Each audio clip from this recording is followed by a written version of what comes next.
I'm in the studio today with Gary Matheny, and welcome to the podcast. Thank you so much. I'm glad to be here.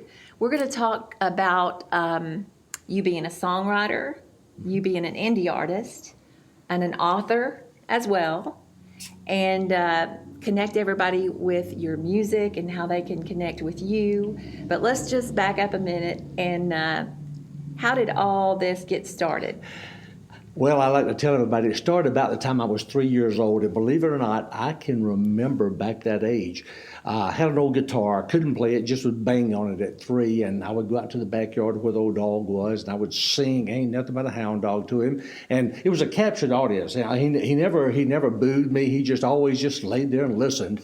And so one Saturday morning, his dad was running errands. He took me with him to the cleaners and told the guy there that I could sing. And he offered me 25 cents to sing "You Ain't Nothing But a Hound Dog." And I was too embarrassed to do it, but I could have been a professional at the age of 3. That's right. Early beginnings. Early beginnings. But I've always loved to sing. I would, even when I traveled, when I had a real job and traveled, I worked for 35 years on the road as in pharmaceuticals, and I would bellow out in the car singing cover songs and singing along with the radio, and I always imagined myself on stage and recording, and I always thought it was such a great thing. Now, I played the band when I was in my teenage years, but back then we just did the cover songs of the day, playing at parties and sock hops and things. And then about the age of 15 and a half or 16, I met this little girl that burgers and gas and things cost more than I was making playing in the band. And so I decided to get married and have a family. And so we've been married 53 years. Wow. And then Congratulations. Thank you. I just gave up music until I retired and moved to Tennessee, rather, not back, but moved to Tennessee. And a friend of mine said, "Why don't you pick your music back up again?" So I did. I started writing. Of course, I'd already been writing for a while, other things besides music. I sent a song to a friend, and he said, "Can I put music to it?" And I said, "Sure." So he put music to it. It was a little long ballad, and it sounded pretty good. He said, "If you ever want to write again, let me know." He played Chicago with some professional bands, and he retired. But long story short, he recorded it and put music to it, and it sounded pretty good. He said, "Let's do this again sometime." So we did. Long story there again. I started recording, and I got hooked up with Gary Sadker at Red Ridge Entertainment in Nashville, and he brought in that Nashville sound for me. So my last 2 albums have been recorded in Nashville. My first one was recorded in Knoxville. Okay. Awesome. And who was that you recorded? That was with Daystar Productions in Knoxville. It was funny, the guy who did the arranging for me, he said that when he first met me, I brought my guitar up and I played for him. He said, "I thought that you were just wanting to record, just to hear your voice." He said, "I did not know you were serious." And so he has given me a really great review on my website, and I've been pleased with what he did, but it was more of a poppy sound. It was not the Nashville sound that I was really looking for. Gotcha. So, but now I do the Nashville sound. I've got some great musicians that play in the studio behind me. They played with people like Bo Diddley, John Snyder, Winona Judd, Dixie Chicks, Clint Black, Hank Jr., and these guys have actually played in concerts with me too. When I need somebody to play a band, they get together and come play. So it's a really good marriage with the guys up in Nashville. We've done well. Sounds great. And an impressive list of who's who that they've played with. Absolutely, yes. and I can just give them the music and say, "Hey, this is my melody and this is the lyrics. I need you guys to do something," and they do it, and it comes out sounding fabulous. Yeah, those musicians, they catch on quick. They make me sound good. That's a good thing.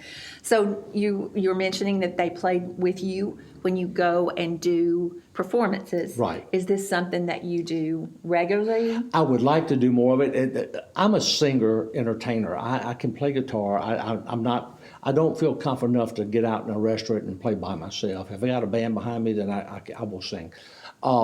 We have played down in Macon. Keith Burns, he was the original founder of Trick Pony. Okay. He played on stage with me. I've played in Ringgold, Georgia. I've done some stints up in Nashville at Brown's Diner and places like that. A couple, 2 of these songs playing. And let's see, we in the artist showcase is the big thing. We had the band come in for that as the house band. And I definitely want you to talk about that Yeah. in a minute, that Indie Artist Showcase. We're going to put a pin in that because we want to come back to Okay. that. Okay. All right. So, Gary, you had shared a songwriting experience with me, and I would love for you to share that with everyone else. Yeah, I don't like writing just one genre. I like writing a little light pop, which is yacht rock. I like writing the country music. I've lately gotten in some parody songs. I've got a new song I've got written called Moonshine and Possum Chili. Okay. And also I've got another song I've written as a parody for a situation my brother was in. But about 12 years ago, when I first moved to Cleveland, I was sitting in church one morning, and this 94-year-old man was in a wheelchair. They brought him up on the stage to the baptismal pool to baptize him. And he was helped out of that wheelchair, and he told the congregation that he had wasted so much of his life, and at 94 years old, he wanted to give his life to Jesus. That he had wasted his life and was never been baptized. So the Lord started putting these words in my mind. I started writing them down on something. I get home and I start putting the words together to make a song. And it took me about 4 or 5 years to get it done. But at the time, I had no cash. I didn't know anything about recording. And so someone gave me a guy's name in church that had a home studio.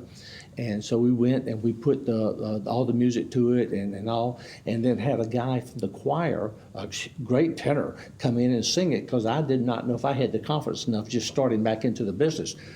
So we let it ride for a little bit, and then I decided to go back in and record it myself.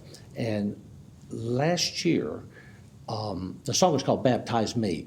Last year, the guy from Texas emailed me and said, "Hey, I heard your song on Reverb Nation, and I want to put you in for a praise award." And I didn't know what praise award was. Of course, I did not win because I was not in that community to know anyone, but it was an honor to be nominated by somebody I did not even know that had heard it. Absolutely. Yeah, and so it had to touch him. Yeah, a couple of years ago, I was on a bus trip. Well, I do bus trips too as a sideline to kind of some travel time in, and a guy was on there on a Sunday, and I had him do a lesson for us on the bus while we were traveling. And as he was talking, I got the thing, and so I've written a song called I've Got a Date. And it talks about, when Jesus comes back. And so I'm not a real big religious songwriter. I like to write all genres, like I said, but when I do get the inspiration to write something, I write it, whether it's pop, country, or whatever. And this song, I've Got a Date, I have been trying to work on it a little bit, and I've got some music aligned to it, but I'm wanting to get it out to some Christian artists that might be able to do more with it than what I could. I love it. I love when you go with that inspiration. Yeah. That never fails. But that Baptize Me was just a real good song. The lyrics just kind of will touch you and break you down if you let it. You are also involved with some organizations where you have been recognized for that songwriting and for your achievements with some awards. Could you talk about the organizations that you're involved with and your awards? International Singer Songwriter is the first organization I got involved with, and they have, I think it's 18,000 plus members worldwide in 22 countries. Wonderful. And it's a lot of songwriters. They've got a lot of good songwriters. They've just got some that are just songwriters. And they do an awards thing every year. And that my first hit, if you would like to call it a hit, Solo Dos Gatos, which in Spanish is just two cats, won me the Songwriter of the Year in 2022. Congratulations on that. Well, thank you. It was a very, very big achievement. I was just floored. I told my wife, I said, well, they named 3 and they named 2, so I'm out of the picture. And then they called my name for the Gold Songwriter of the Year, and I just about fell out. I couldn't hardly speak. But Solo Dos Gatos, and then I've gone on to North American Country Music Association out of Canada and United States, and I've won several awards with those guys. Last year I was the Song of the Year for Back Where I Belong, and that's another one. The guy I told you about that I first started, he and I wrote together, and it has become a good song. As a matter of fact, I use it for my theme song for the showcase. And then I've won some other awards, World Songwriter Awards out of Australia. I've won several awards with them. So I've got a lot of recognition in a lot of ways, and I've been very blessed to get that, to not be playing out and be a household name. I got a friend of mine recently sent me a message, and he told me, I went to school with him. He said, I am so proud of you because you are taking all of us older guys and keeping us alive and doing things by continuing with your dream to do music. And I said, well, as long as I can sing and play guitar, I'm going to do it. That's one thing that Gary Farmer and I had talked about, and I know you all are acquaintances, is that there is no age limit on pursuing songwriting or pursuing being an indie artist. As long as you are able to. Exactly right. There's no reason why you cannot. And that we did talk about there being an audience out there for these songs. And clearly there is by what you're talking about with the awards and the different organizations. Let's talk a minute about other indie artists, other indie songwriters that may want to get involved in something like this. Are these organizations something that others can be involved in? How can they do that? Can you explain that? Sure, they can. It's no cost to get involved in these things. The only cost is when you enter a song for a contest. So they may charge you for that, but that's to cover the cost of the venue, for the awards program, and the acrylics or the crystal awards and things of that nature. But they're basically free, no subscriptions to get in, and you can network with these people and get some ideas and pointers and things. And some of them have even gone in and collaborated with one another and written songs together. And the beauty part of this is you could be in England and over here and still collaborate and get the music if you know how to do it. One of the things that I find, though, is indie artists, and I don't mean this to be negative, but a lot of indie artists are not really willing to put into it what they want to get out of it. They'll enter a contest or get their songs on a streaming station, but they're not really going the distance.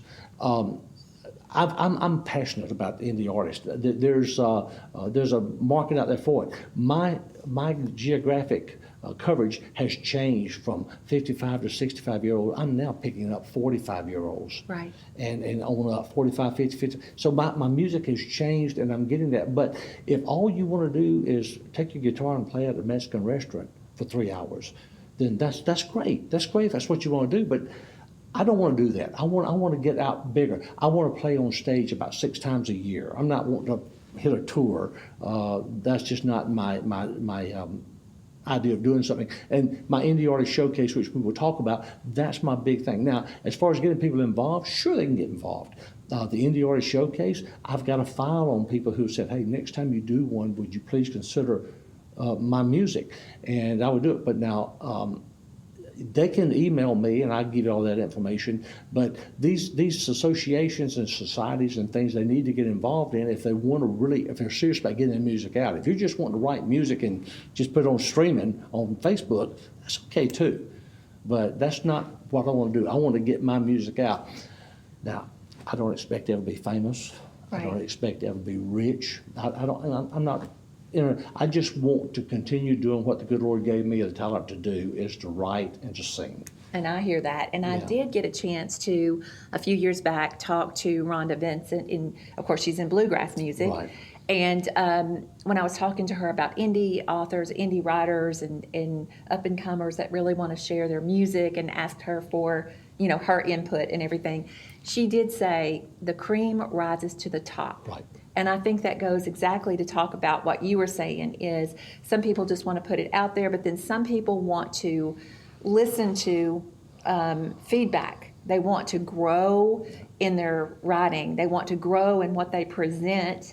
And I think what you were saying is that's where you are. Right. And that is an encouragement that you have for other writers, that cream rises to the top. Yeah. If you want to listen to feedback, you want to grow in what you're doing, you want to collaborate with others, these are all ways that you can increase and grow what you do already. Well, my network has grown tremendously over the years of people in production and audio, video, lighting, editing, other musicians. But the problem that I have is that people who start off and then they get big, then they forget that these people were just like them down here, and they don't tend to want to help them.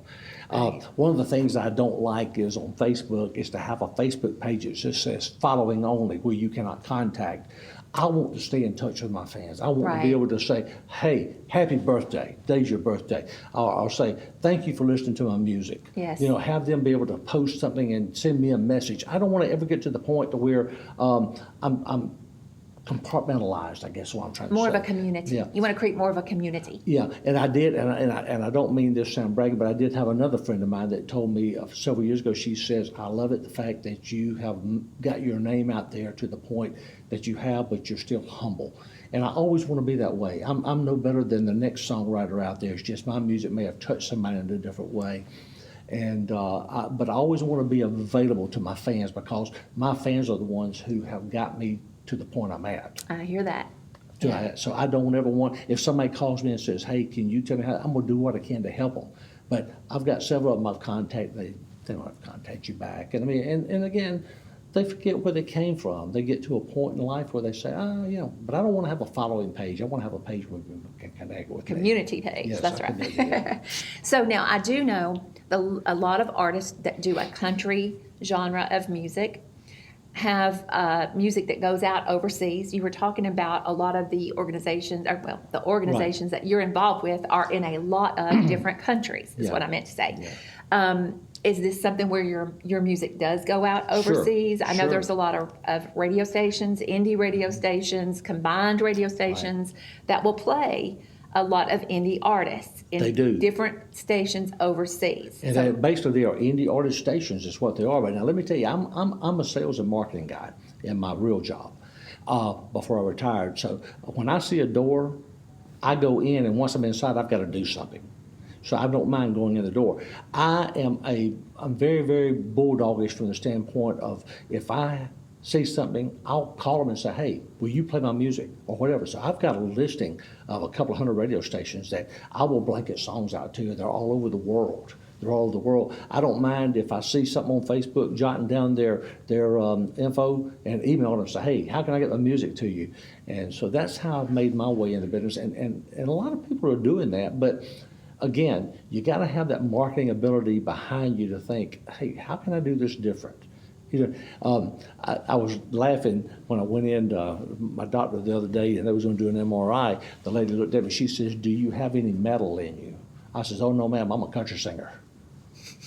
And she just looked at me and started laughing. You know, but I like to joke with people. I like to keep people active. But again, my fans are who make me who I am. So I try to send my music out everywhere I can send it out. I try to do as many interviews. I've had paper interviews, digital magazine interviews. I've had great podcast interviews. And if somebody calls, yes, sir, I'll do an interview. I don't love mind it. at all. And I appreciate you being on Yeah. the podcast today. So that's encouragement for indie artists. You know, be motivated yourself. Look at different options where you can send your music and make it available, that kind of thing. So now let's talk about your indie showcase, because that is something that is near and dear to you, and something that you've done in the past, but you also want to continue with that. So talk to me about the indie showcase. I had this idea that, of course, like I said, my whole deal is to help indie artists. I'm an indie artist. I want to help myself or everybody else. Yes. And if I can give an indie artist a platform to where they can be heard by somebody and make it big, then I've done a good job. Okay. You know, as I said earlier, I'm not planning on getting rich and famous and have a big tour bus. But if I can help somebody else get that way, because most indie artists have jobs, they have families, and this is a music sideline for them. They don't have the cash and all to get it. So some of them won't ever even play on a stage with a live band, possibly. Right. But I like to tell everybody, and I did a promo, being an indie artist is like changing the tire on the side of the road in the hot sun, and the big tour bus rides by and blows the horn at you. You know, and that's the way indie artists are. Nobody really looks at them. The big record labels don't. You have to make it on your own.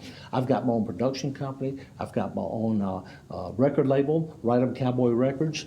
And so my production company, 31st Street Sounds Productions, and my producers, Red Ridge Entertainment, I came up with this idea to do a indie artist showcase and spotlight 2 independent artists plus myself on each one of the shows. So I went and found Harkin Hall in Madison. Okay. It was built for the Roots radio channel, Roots music channel or something several years ago. Okay. And after a year or two, that kind of went by the wayside. And now they do a lot of wedding venues and things of that nature. And they do some concerts too. But I rented the place, and they had professional lighting, professional audio, professional everything. And then myself and another guy sat down and did the editing. But we brought in myself and two artists on each one of the shows. We did 2 episodes in one day.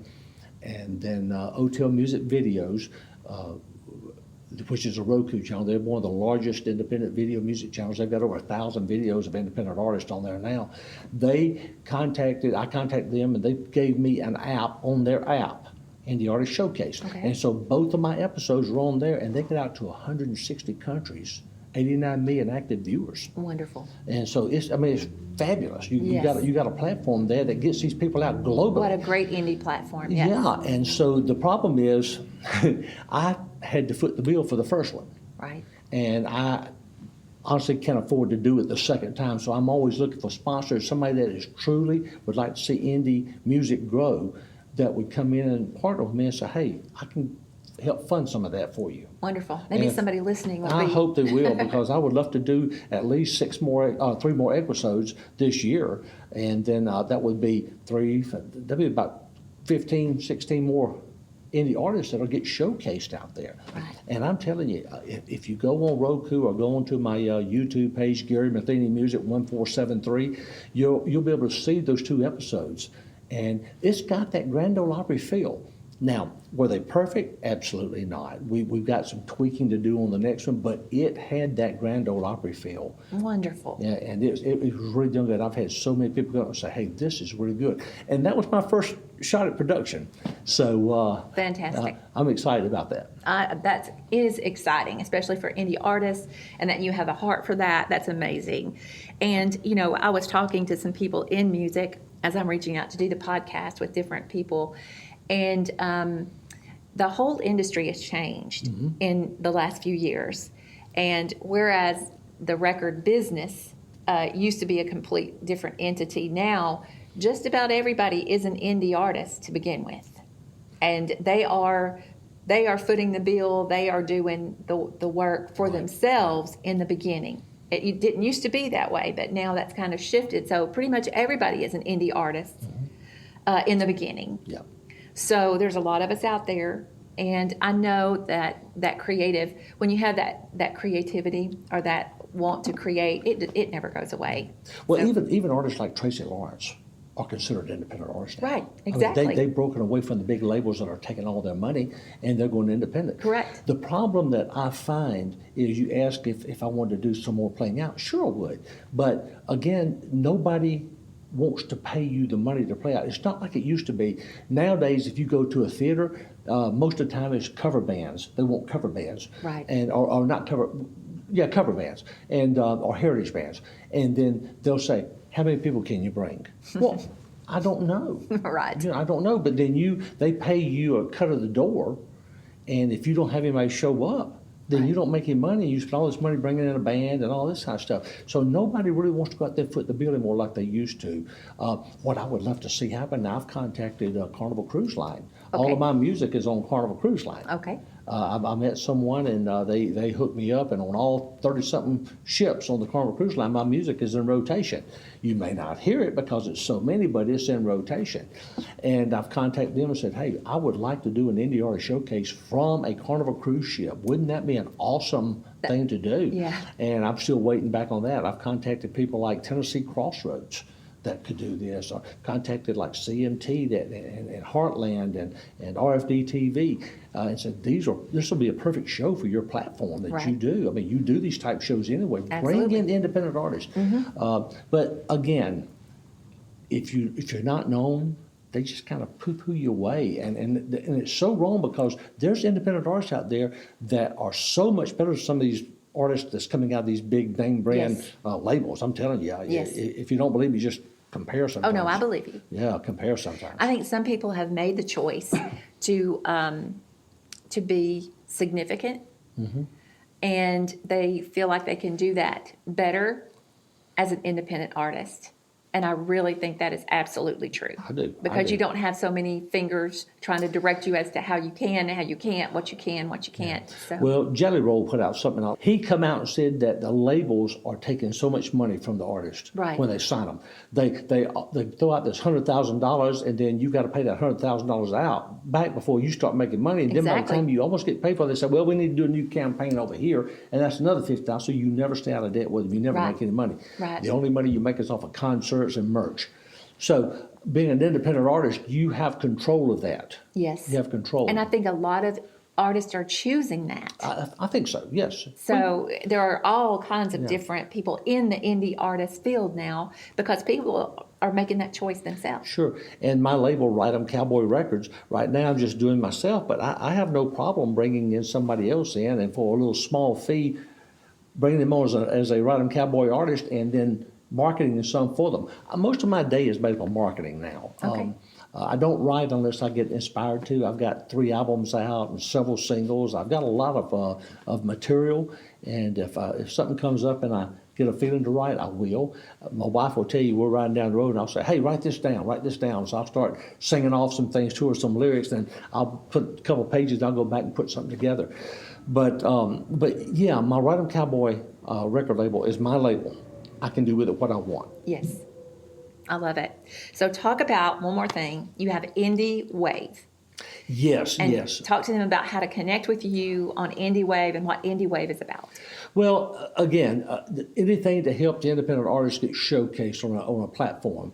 I created Indie Wave, a Facebook page, and it's attached to my homepage.